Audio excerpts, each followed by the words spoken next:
algunos de ustedes recordarán eso perfectamente, un narcotraficante empezó a tener notoriedad en Colombia y luego en todo el mundo. Su nombre era Pablo Emilio Escobar Gaviria. Los que no vivimos esa época, porque nacimos al final de los 90, entonces lo conocemos por las series de Netflix. Pablo Escobar era el fundador y máximo líder del cartel de Medellín.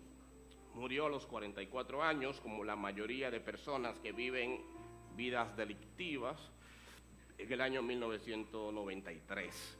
Y fue responsable de miles de muertes en Colombia y otros países del mundo. Pablo Escobar era un hombre temido en los asuntos ilícitos. Defendía sus negocios sin piedad. Dentro de los crímenes que se les imputaron estaba el narcotráfico, el lavado de dinero, el asesinato, el terrorismo, soborno, contrabando, extorsión y corrupción política. Nada de eso pasa en República Dominicana, gracias al Señor. No hay pulpos ni hay nada de este lado. Pablo Escobar era memorable por algunas frases. Pudiera decir varias, pero obviamente no estamos predicando de él, pero hay dos frases de él que me llaman mucho la atención. La primera era, me parece que era el teléfono, no sé si así lo recrea Netflix, no pude ver la serie para este mensaje, me encanta ver series para los mensajes, para poder predicar con mayor propiedad, pero él decía, si se mete conmigo, yo le mato al perro y al gato y a los papás, y si la abuelita está muerta, se la desentierro, los que vieron la serie, y se la vuelvo a matar. Wow. Otra cosa que él decía era, hay tres formas de hacer las cosas, y esto suena muy madre, como usted cree, como ellos creen y como yo digo. Y una decía, en el cielo manda Dios y en Colombia mando yo. Oye, qué fresco. Cuando éramos niños decíamos que en el cielo manda Dios y en la iglesia manda el Padre. ¿Cómo era que decía? En el cielo... las que fueron mujeres fresitas en su juventud, vamos a ver. En el cielo manda Dios, la iglesia manda el Padre. Ahí empieza la mujer celosa y tóxica. La toxicidad nació en esas frases ahí. Pero está bien, ese no es el tema. En mi vida mando yo, y en tu vida mando yo y en mi vida manda nadie, ¿vale? Para los que están viendo a través del YouTube. Bueno, algunos siglos antes de Pablo Escobar, había otro Pablo. Hubo otro Pablo que tenía una actitud y una reputación muy similar a la de Escobar, pero por razones muy diferentes. Quiero que escuchen, si quieren leer en sus Biblias, en sus teléfonos, pueden leer el libro de los Hechos, capítulo 9, verso 1, dice así. Saulo, como también se le conocía, era muy normal en la época tener 2 y 3 nombres, eran países bajo imperio, así que hablaban un idioma, pero tenían un idioma de origen, entonces en su idioma natural, familia natural, tenían el nombre de la familia, el nombre religioso, Saulo, que es el mismo nombre de Saúl, pero bajo el imperio romano, entonces su nombre latino, Paulo. Saulo, respirando todavía amenazas y muerte contra los discípulos del Señor, fue al sumo sacerdote, a su jefe, y le pidió cartas para las sinagogas de Damasco, las iglesias judías que estaban en Damasco, para congregarse en esa iglesia. De ahí que viene y que pedir una carta al pastor y que uno cambiase de iglesia. De ahí que viene. Le pidió cartas para las sinagogas de Damasco, no para congregarse, no para visitar, no para predicar. ¿Para qué eran las cartas? Las cartas eran una autorización para que si encontraba algunos que pertenecieran al camino, así se conocían a los cristianos originalmente, Jesús es el camino, la gente del camino, tanto hombres como mujeres, los pudiera llevar atados a Jerusalén, para en Jerusalén obviamente poder enjuiciarlos y quizás hasta matarlos. Me gusta cómo empieza el texto, respirando amenazas y muertes. O sea, hay una imagen recuerdan esos dragones de la mitología que respiraban fuego. Saulo respiraba amenazas y muertes. Hay personas que no respiran oxígeno, respiran odio, respiran dema, respira tu dema. Los jóvenes entenderán. Pablo no respiraba oxígeno, respiraba odio contra los cristianos. Su meta, su sueño, su anhelo era apresar y hasta matar, de ser posible, a todos los discípulos de Jesús. Obviamente esto no era por maldad. Que Pablo era un maldadoso, un terrorista, un sanguinario. Sí, pero no era lo que lo movía a apresar cristianos. Sino que como un judío celoso, cuidaban su religión. En épocas anteriores, cuando habían blasfemos en Israel, Dios castigaba a Israel. Así que Pablo dice, no quiero que no quiero que mi pueblo perezca, o que mi pueblo sufra por blasfemia a Dios. Y esta gente está blasfemando diciendo que un tal Jesús es un Mesías, es un Cristo. Así que ante estos blasfemos hay que limpiarlo, hay que hacer lo que sea con tal de honrar a Dios. O sea, Pablo estaba sinceramente equivocado. Y esto me conmueve porque yo creo que se puede hacer cosas incorrectas bajo motivaciones correctas. Se pueden hacer cosas malas bajo motivaciones buenas. Y el mismo Jesús dijo en Juan 16:2, una profecía que se cumplió con Saulo: cualquiera que les mate creerá que estará ofreciendo un servicio a Dios. Habían personas que, haciéndole daño a los cristianos, pensaban sinceramente que estaban honrando a Dios, porque estaban eliminando esa secta, estos blasfemos. Entonces hacían algo malo, pero con una motivación buena. Es tan importante lo que hacemos como la motivación de lo que hacemos, lo que está detrás de lo que hacemos. La Biblia dice que hay personas que predican a Cristo por contienda.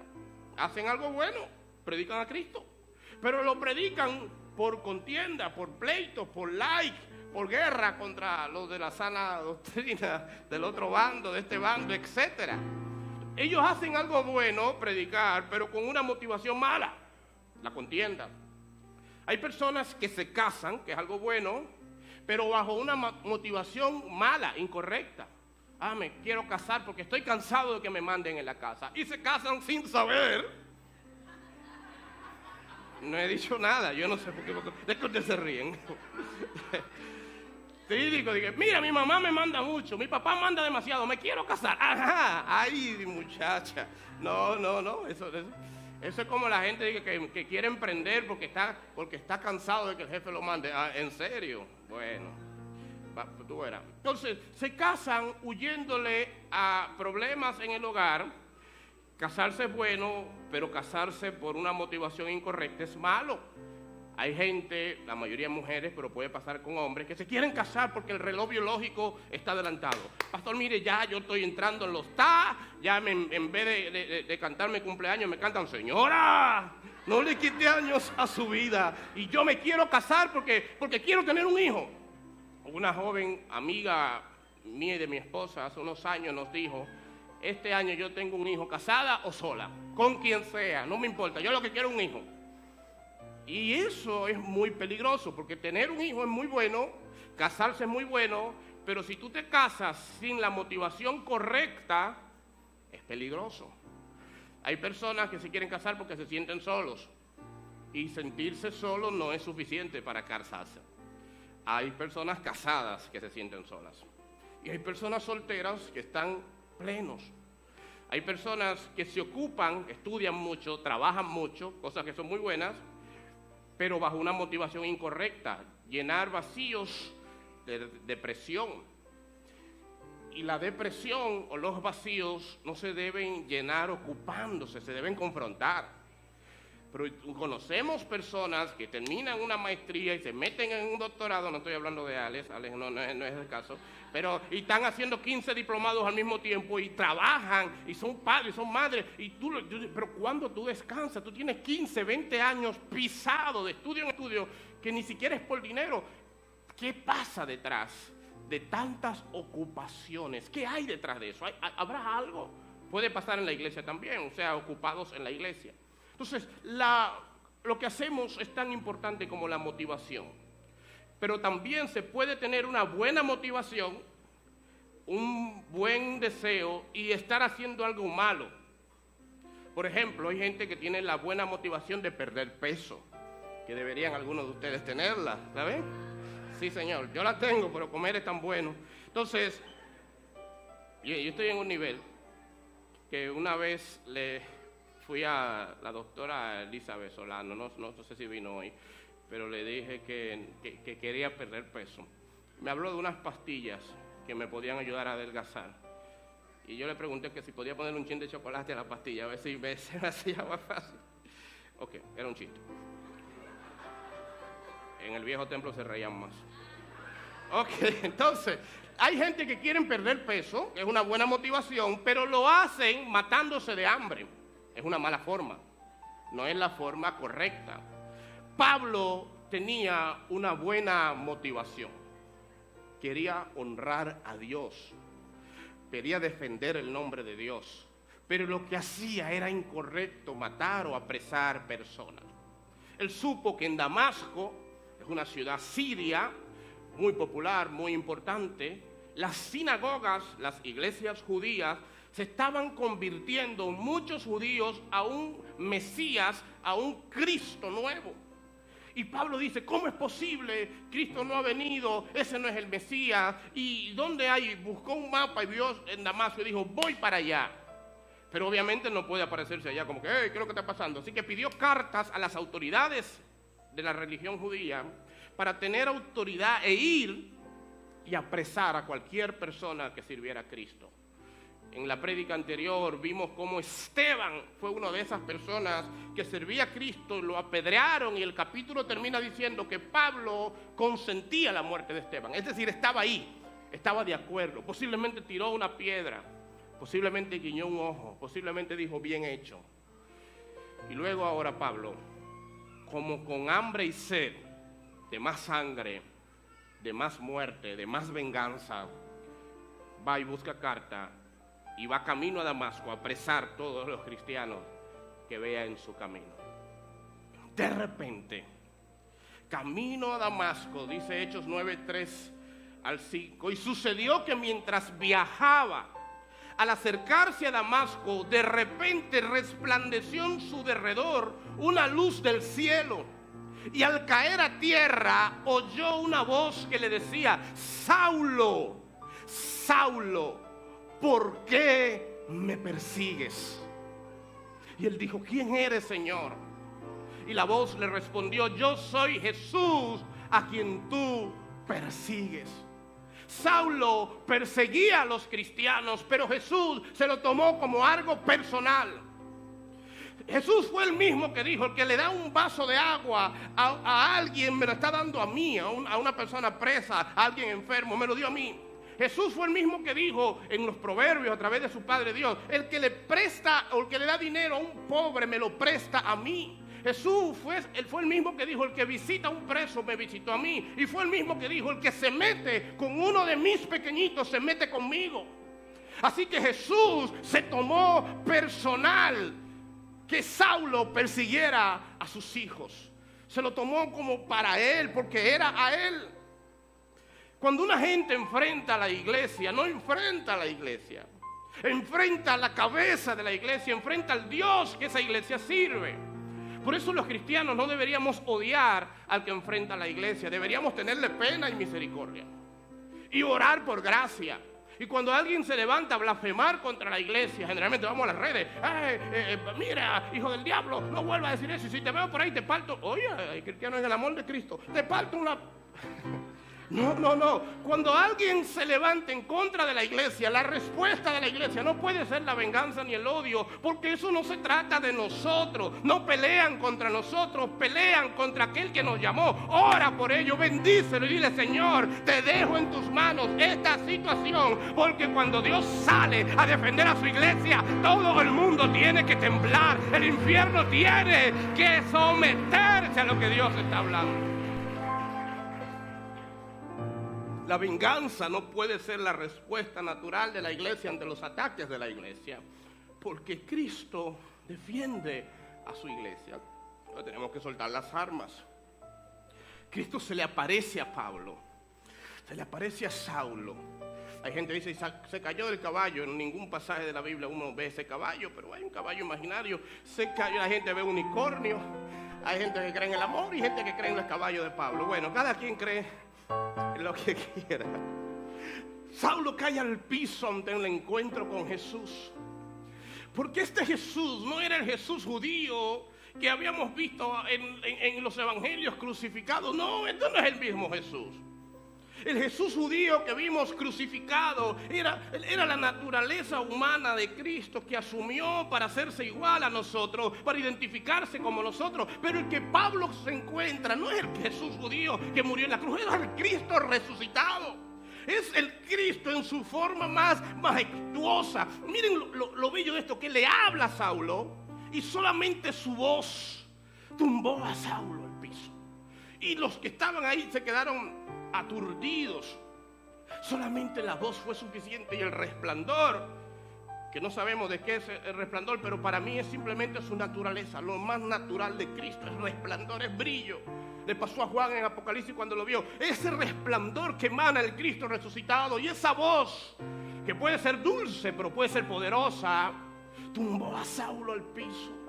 No es el mismo Cristo que crucificaron. No, crucificaron a esa naturaleza humana de Cristo, pero el que resucitó fue esa naturaleza gloriosa de Cristo. Y ante la sola presencia del Cristo resucitado, Saulo quedó ciego. Ante la sola presencia del Cristo resucitado, los compañeros de Saulo quedaron confundidos. Sáquese a ese Jesús débil de su cabeza, porque eso fue una etapa que él tuvo que asumir por una temporada. Pero el Jesús que le servimos, el que era, el que es y el que ha de venir, es glorioso, es poderoso, tiene autoridad, tiene poder, está vivo, aleluya.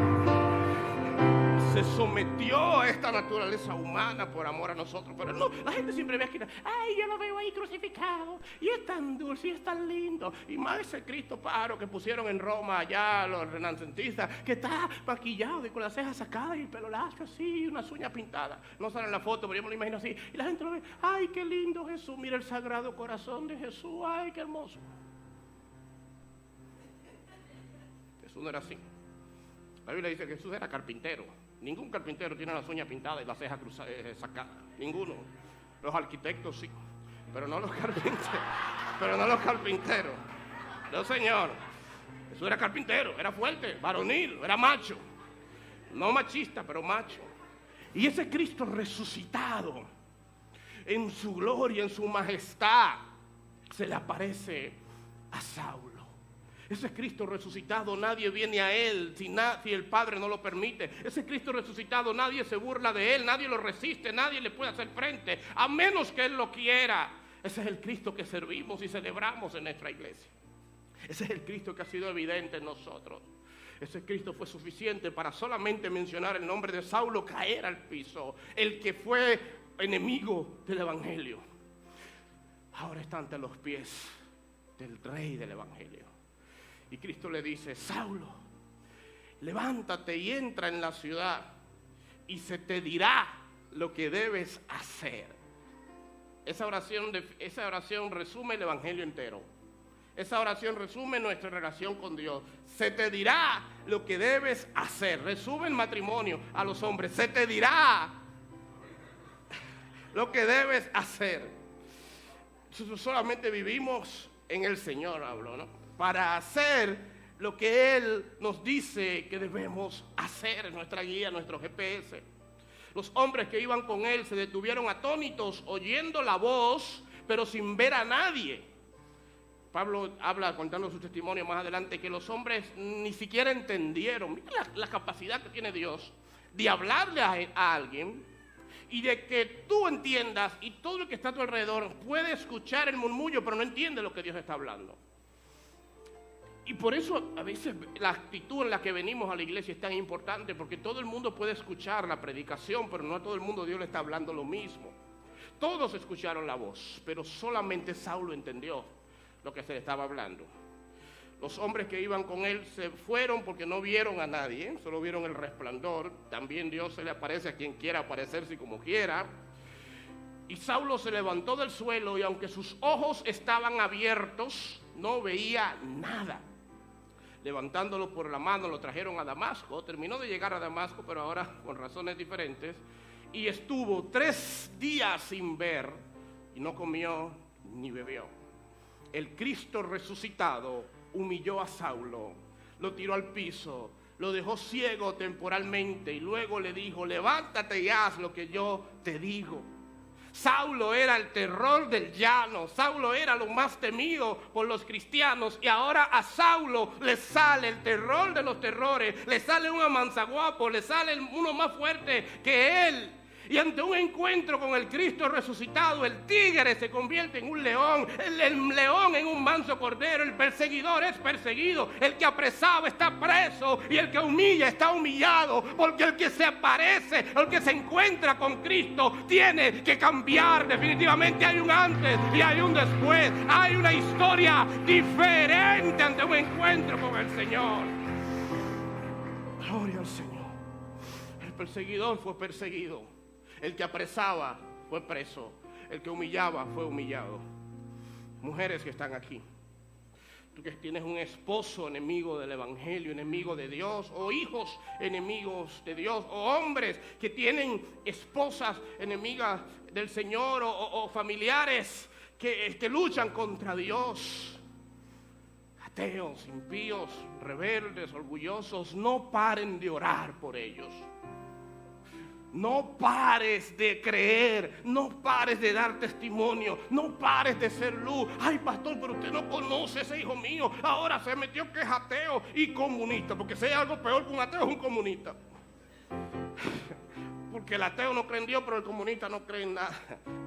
Entonces, pastor, eso es marido mío, es terco. Ahora él cree en Buda, en los astros o en la madre naturaleza. Yo tengo un cuñado que relajo mucho con él, porque él no está muy convencido de Dios, pero él cree en la madre naturaleza y en el Dios mancha champa, una cosa así hermano, pero ven acá, si tú no vas a creer en Dios, por lo menos cree en un Dios bacano, bonito, chévere, pero una madre naturaleza y el Dios mapa o chapa, una cosa rarísima. El que no cree en Dios tiene que estar llenando ese vacío con cualquier disparate. Pero no. Tú que tienes a alguien a tu alrededor, padre, madre, hermano, hijos, yernos, cuñados, jefe, perdido, enemigo de Dios, no pierdas las esperanzas. Ninguno de ellos era más terco, más orgulloso y estaba más resentido con la religión que Saulo. Y Saulo se convirtió en el escritor de prácticamente la mitad del Nuevo Testamento de nuestra Biblia. Y Saulo se convirtió en una columna importante del Evangelio. ¿Qué Dios no puede hacer con los tuyos? Hoy nos visita una amiga que quiero mucho, Vivian, y su esposo que no quiero, Charlie. Y ustedes conocen el testimonio de Vivian, ha salido en televisión, en radio, aquí lo ha dado, etcétera. No había un hombre más terco y resentido con Dios que su marido.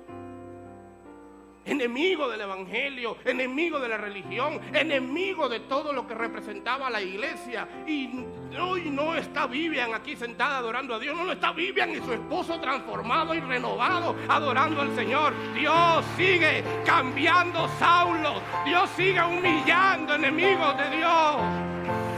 Dios sigue convirtiendo Saulos de Tarso. Esto no es historia, no estamos aquí hablando de historia. Yo no sé nada de historia, soy malo en historia. Estamos hablando de un Cristo vivo que sigue tumbando de caballos imaginarios a Saulos. Dice Hechos 9:7. Los hombres que estaban con Saulo se quedaron mudos porque oían el sonido de una voz, pero no veían a nadie. Saulo se levantó del suelo, pero cuando abrió los ojos estaba ciego.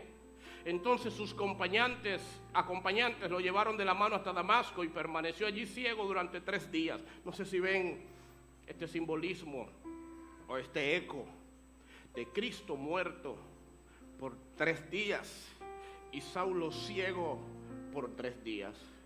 Cristo resucitado al tercer día y Saulo que recobra la vista 3 días después. Estuvo en ayuno, estuvo orando, Dios le estuvo hablando. Pero mientras Dios hablaba con Saulo, y ya voy cerrando, Dios habla también con otro hombre. Y si es tan asombrosa la conversión de Saulo, es asombrosa lo que sigue a continuación. Un hombre llamado Ananías. El Señor le habla en una visión y le dice: Ananías, ve a la calle llamada derecha, a la casa de Judas, no el Iscariote. Judas era un nombre como Juan y Pablo hoy en día, son nombres comunes. Cuando llegues, pregunta por un hombre de Tarso que se llama Saulo. En este momento él está orando. Le he mostrado en visión a un hombre llamado Ananías. Dios le está hablando a Saulo recién convertido, y hay gente que tiene 20 años en el evangelio y no tiene ni una indigestión en el Señor. Bueno, Dios te puede hablar también a ti. Le he mostrado en visión que un hombre llamado Ananías entra y pone manos sobre él para que recobre la vista. Pero Señor, exclamó Ananías, yo no sé si tú estás enterado, yo no sé si tú tienes Instagram, pero este hombre fue trending topic, fue tendencia en todas las redes sociales. No por buena gente. Este hombre estaba apresando cristianos, matando gente, y después estaba en la 42 haciendo muecas. Esa es la canción favorita de él. Cada vez que mata a un cristiano le ponen se murió. Ese hombre, Señor, yo he oído cosas terribles de este hombre, cosas que le hace a los cristianos. Y este gancho, yo puedo morir por ti, pero no me mande así. Yo me mato. Personalmente yo me puedo, si tú me dices mátate, mátala, me mato, pero no me mande a suicidarme, a un autosuicidio, como dijo una periodista una vez. No, Señor, yo no sé si tú sabes, pero tengo que informarte. A veces uno actúa así con Dios. Dice, mira, Señor, pero tú no sabes. A esto va a cambiar. Pero Señor, tú no sabes lo que dijo ese. Y no quiere darle información a Dios. Y Ananías dice, él tiene autorización de los sacerdotes para arrestar a todos los que invocan tu nombre. Señor, yo pensaba que tú me querías. Es como que Dios le diga al ratón, ve y ora por el gato. Es como que Dios le dice al más buscado por la policía, que tiene una recompensa, ve al cuartel y llévale comida al policía. Es como que Dios le diga a un político, ve donde Nuria y salúdala. O a los médicos. Mire, yo conozco médicos que tienen título de verdad, que se ponen nerviosos cuando ven a Nuria. Nuria no puede ir al médico, señores, Nuria está enferma. Sí, ella fue donde un médico, de un cardiólogo. Mire, viene enferma. Ay, no, cerramos y se fue. Y había título, todo real, porque mire, yo he sabido de historias así, que Nuria va a las panaderías y le regalan los panes. Si no, cójalo. No, pero no, lléveselo. Yo no quiero eso. Para los que nos siguen fuera del país, Nuria es una periodista de investigación que ha metido más gente presa que el gobierno y que la Procuraduría. Entonces Dios le dice a Ananías, ve donde aquel hombre que está matando a los cristianos. Entonces Ananías dice, Señor, espérate. Recuérdense que Ananías no ha leído la Biblia, él no se sabe el testimonio de Pablo. Así que Dios le dice, ve, porque él es mi instrumento elegido para llevar mi mensaje a los gentiles y a reyes, como también al pueblo de Israel. Y le voy a mostrar cuánto debe sufrir por mi nombre. Así que Ananías fue y encontró a Saulo, puso sus manos sobre él y dijo, así te quería ver, rata sabandija, animal de 4 patas, porque con los hijos de Dios nadie se mete. Así fue que dijo. Y Ananías fue y dijo, humillado, ¿verdad? Ahora viene aquí el templo bonito, pero no iba al templo feo. Pues no te quiero aquí en el templo del reino. No, así no fue que dijo. Y Ananías le dijo, hermano Saulo. No. ¿Está armado? No. Ananías fue y le dijo, hermano Saulo, el Señor Jesús, quien se te apareció en el camino, me ha enviado para que recobres la vista y seas lleno del Espíritu Santo. Y al instante, algo como escamas, y esto nos ha pasado a todos los que venimos a Cristo, cayó de sus ojos y recobró la vista. Luego se levantó y fue bautizado. Después comió y recobró las fuerzas. Dios lo humilló, pero también lo levantó. Dios lo encegó, pero también le dio luz a sus ojos. Aleluya. Al instante, right now decimos nosotros en inglés. ¿Qué está? Se dice en griego. Y si usted no sabe griego, no lo entendió. Me acabo de inventar una palabra en griego. Y al instante cayeron de sus ojos como escamas. Recobró la vista. Luego se levantó y fue bautizado. Después de un curso de 3 meses de bautismo. Así que dice. Lo voy a dejar hasta ahí, está bien. Luego se levantó. No, lo voy a decir, hombre, total, ya imagínense. Cada vez que tenemos bautismo en nuestra iglesia, tenemos que durar 2 meses explicándole a la gente que en el Señor siempre venía el mandato, bautícese. Y luego vendría el mandato, enseñen, aprendan y crezcan y sométanse. Pero lamentablemente con los años la iglesia lo puso al revés. Aprenda, crezca, sométase, desarrolle, se madure, haga un curso de 3 meses, aprenda a diezmar, a ofrendar, ore 1 hora diaria y después vamos a ver si se puede bautizar. Saulo estaba matando gente la semana pasada. Esta semana cae al piso, humillado, ciego. Ananías ora por él e inmediatamente lo bautizó. No hubo un curso de 6 meses. Bien. Perdimos 15 amigos pastores que venían el domingo al servicio de acción de gracia, pero bueno, tenía que decir, en venganza por todos esos cristianos frustrados que no han podido bautizarse, porque la gente cree que el bautismo es una graduación de los santos, cuando siempre hemos enseñado que el bautismo es un tiro de la carrera maratónica que empieza cada quien a correr en el Señor. Después que Saulo fue bautizado, comió algo, recuperó las fuerzas. En un lapso breve, el terror del pueblo, el perseguidor de la iglesia, fue humillado, oró, fue bautizado y pasó de ser el terror de los cristianos al hermano Pablo. Es como si murió y nació de nuevo, como si fuera otra persona. Muéstrame a un hombre que se encuentre con él resucitado y yo te mostraré a un hombre nuevo, transformado, renovado, muerto pero resucitado juntamente